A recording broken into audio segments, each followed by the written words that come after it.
Hey guys, Dr. Duff here with Dr. Emery. Today we're going to talk about posture.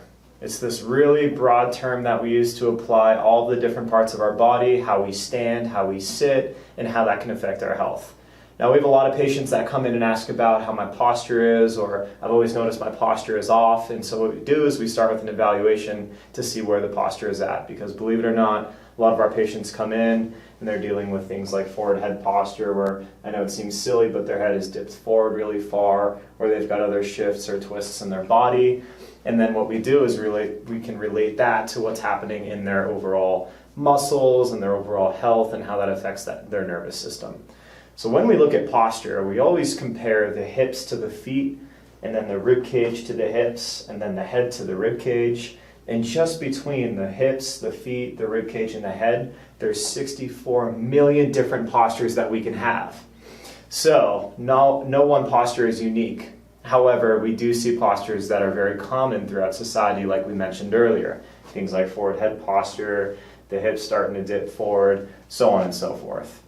So what we do here at the office is we evaluate for posture by looking at it first and lining up those different things from the front and from the side to see where those postural misalignments may be. We also talk about how that can affect your overall health, and then we talk about what we can do to fix it so that we can get all of the bones in their normal position, we can take pressure off of the muscles and off of the joints, and we can prevent further decay and degeneration as our posture falls out of its normal position. So in this world and in this life that we live in, there's really, if we had to define posture, it's a dynamic interaction between two forces.